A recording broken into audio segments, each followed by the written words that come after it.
hallway. I said, you bring the house down. He said, no, it's a very, very slow-moving crowd, okay? I have a thought of why. Because y'all let Schumann go first. And I told you last year, don't let Schumann go first. Put Schumann at the end, because he's going to talk forever, and that's why we're behind 20 minutes, probably. I don't blame him. But hope everybody's doing good. Good to see you guys again. All right, who's first? Yeah, Coach, got one of the deepest rooms in the country as usual. You're just one man. Obviously brought Coach Lilly over here. How do you make sure you're coaching all these guys? How do you get enough eyes on all I'll of say them? this, it's not just one man, right? We have a very large support staff. We have guys behind the scenes that really help us out. But it's Coach Smart to Coach Bobo to myself to Coach Lilly to we have 2 support guys in that room as well. It's not just one guy. But I'll say this, it's deep with numbers. It's deep with kids that want to be coached. It's deep with kids that are eager to learn. It's deep with kids that want to do things the right way all the time. Coach has been big, as y'all know, on fire, passion, and energy, right? It's deep with kids that have FPE. So when you have those factors combined and they all have that, it actually makes that room a lot easier to coach, right? I'm not saying it's easy, but when you have the type of kids that you have in that room, okay, my job's a lot easier. Yeah, Lawson Lucky entering his 3rd year. What are your sort of expectations for what he can do? And then following up on that, in the SEC championship game, he had a very big tackle on the interception that Gunner threw. Yeah. What does it say about him that he's able to make a play like that, where if you look at it from like the reverse angle, it looks like wide open field in front of the Texas defense? Yeah, so the first thing is lead. Be an impact, not only in our room, but on our offense and our team. All right, in today's college football, all right, a lot of times we are void of leadership. It is hard to find that, okay? You have to do things as a coach to cultivate leadership, all right? But when you find a kid that naturally has that, like Lawson has that in him, he needs to use that to help our team. And so just promoting him to go be vocal, promoting him to use his gift to influence not only younger players, not just the freshmen, but heck, the senior, like he's had a major impact on Delp, right? Not that I'm saying that Delp's doing anything wrong, but Lawson has the ability to pull others with him.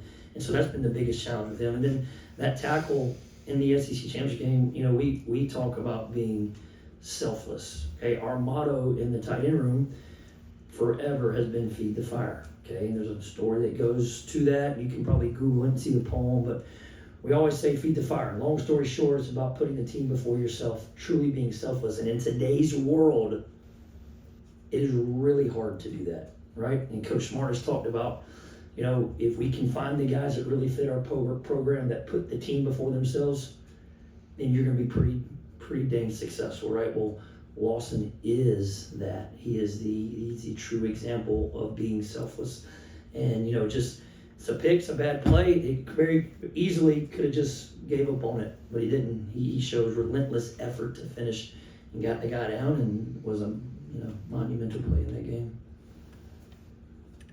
Todd, where do you feel like Jaden has grown the most in his time with the team, and what sort of stood out to you about Jaden during this fall? Yeah, coming out of his shell, he needs to talk. I mean, he would talk, mute at times, right? Just sometimes that happens. You get kids that are quieter kids that come into this setting of what the University of Georgia is and our football program, the magnitude and how big this program is. You got Jaden. He comes from Peculiar, Missouri, right? And he just had to come out of his shell, and he's doing that. He's doing a lot better job of that. And from a playing standpoint, you know, he was an ex receiver really in high school. And a lot of times when you're recruiting tight ends, it's a projection position, right? They might not play tight end in high school, so you have to project them what they might be in 2 to 3 years in our league. And so he had the body type, he had the size, he obviously had the speed. He wasn't the best blocker in high school. He just did not that they asked him to do that. Not that he was bad. He just wasn't a part of his job requirement. So him coming in and understanding that he had to improve that area of his game in order to see the field at Georgia, he's done that. Okay. And I'll also touch on this. Like coach is big on if your butt ain't playing special teams, you ain't getting on the field on offense, defense. I think y'all known that for a long time about Coach Smart. He's really bought in into trying to make an impact in special teams for Coach Benedict. So I'm very proud of him owning that and really trying to carve out a role for him.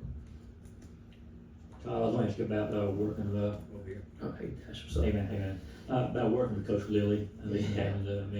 You guys go back a long way. Long time. You've been in this game a long time. Yeah. Just what's it been like working with him? How do y'all bounce ideas off each other? Yeah. And how does he help you the most? Man, what an asset to say that you can have a guy like John Lilly with all his years of expertise coaching the position and coaching offensive football at the highest level come back in and he's in that room as a resource. First off, he's a great man. He's a great friend, right? And sometimes when you're going to war and you're going to battle and you're away from your family so much, you just need a guy to talk to, right? And he's been that for me for a long time. Even when he wasn't here, if I'm going to call somebody about tight end play or a certain question, it was probably John Lilly, right? And so the fact that he's now here with us has been a big asset, not just for me, but for Coach Bobo and Coach Smart in our offense. And even our kids, the way we do practice, like Coach Smart's big on two spot, you got half the kids practicing here, half the kids practicing here. Well, the fact that I can go down and focus maybe on this end, and you have a guy like John Lilly that's down here focused on this end, you know that they're probably going to be coached up better than the ones on my end, all right? Because you got such a great coach and mentor down there doing that. So, I'm super happy that he's here, and I know that we will see the benefits of having John Lilly on staff this year, no doubt. Coach Bobo said that the tight ends and the wide receivers are basically kind of competing to see if they're going to go 12 personnel. Yeah. Tight ends are pushing for 13, I'm pushing for 14, Yeah. trying to come up with something. So what is that competition like, and how much are you in Mike Bobo's ear saying, yeah, we can run 13? Well, I got a hat sent to me, okay, on Twitter, got a hat sent to my house, and it says, run the damn 13 personnel. So I got it right in my office. As soon as you open the door, I leave my door open, the first thing you see is that hat that says, run the damn 13 personnel. Jokingly, but, I tell my guys, we have fall goals, okay, and about 8 of them. One of the 8 is I want guys who can do both. Meaning usually when you're in 12 personnel, you have 2 tight ends in the field, Y and F. All right, I'm saying why not have guys that can do Y, F, and Z, or whatever they ask us to do. We want guys with positional versatility. So that is a challenge to our tight ends to not just learn the tight end position. Let's learn the slot. Let's learn the X. Let's learn the Z. Heck, let's learn the H. Let's have a better grasp of conceptual learning within the offense. That way, if Coach Bobo wanted to go 12, we have F tight ends that can do it. If Coach Bobo wanted to go 13, we have Z tight ends that could do it. So we want to be ready in case our number is called. So that's been a challenge this campus to kind of have a broader based learning of the offense and what the concepts mean. But as far as the competition, if he calls 12, all right, and a ball's thrown our way or we get an opportunity to make a play, we better have competitive excellence because you might not get that opportunity again. So you just got to take advantage of the chances that you get. And, if your number's called, we got to make those plays.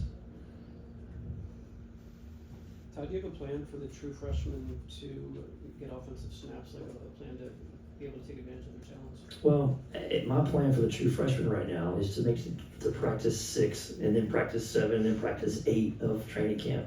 And I know that's kind of coach speak that you might not be looking for, but the expectation is for them is to come out and try to give me their best every day. That's all I want right now. And whatever that means going forward, we'll get to that, when it comes to make the depth chart, whatever it is for Marshall. But I don't want them thinking about how much they're going to play right now. I want them thinking about how they become the best tight end for tomorrow, right? And then the best tight end for Friday. And then we got a big scrimmage on Saturday. And how they can become the best tight end for the scrimmage on Saturday, okay? And, we've really been process-driven this camp. I know it's been a word that's been around for a long time, but Coach Smart really come back this camp and not really focused on outcomes, right? And outcomes are easily, your mind can wander to start focusing on what stats or snaps or catches, touchdowns. And if you're just outcome driven, you're gonna be probably disappointed when it comes that time, right? But if you're truly focused on the process and what you can do to have the best meeting tomorrow morning, and then go and have the best walkthrough tomorrow morning, all right? And then go and have the best practice in the afternoon, if we do that each day, then all that stuff about who's going to play, that'll sort itself out. I promise. Got time for one more quick question. Hey, Coach, obligatory Brock Bowers question for you here. Yes. Yeah, Been waiting on it. I know you're focused on the guys that are here, but Yeah. how much of a presence does Brock still have in terms of teach film from the past? Do you watch him in the NFL? And were there Yeah. plays that were put in specifically for him that have kind of stuck in the playbook for these young guys? That's a great question.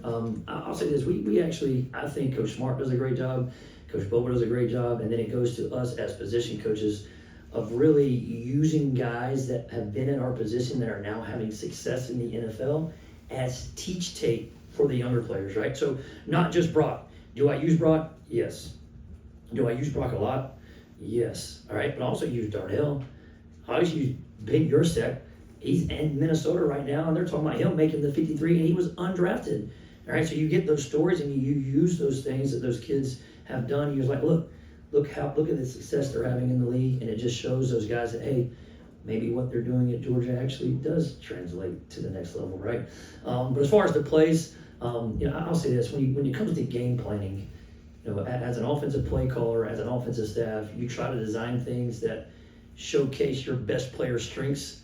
And so obviously Brock got a lot of strengths, so you try to showcase a lot of things. But when he's not here, you're trying to find out, what is Colby Young's best strength, right? What is London Humphrey's best strength? What is Ostradell, Lawson Lucky, all these guys that we have across the offense, you design plays for him. So maybe not just specifically Brock Bowers, but we have enough plays in our offense to showcase our playmakers and highlight what they do the best. Thank you, Coach.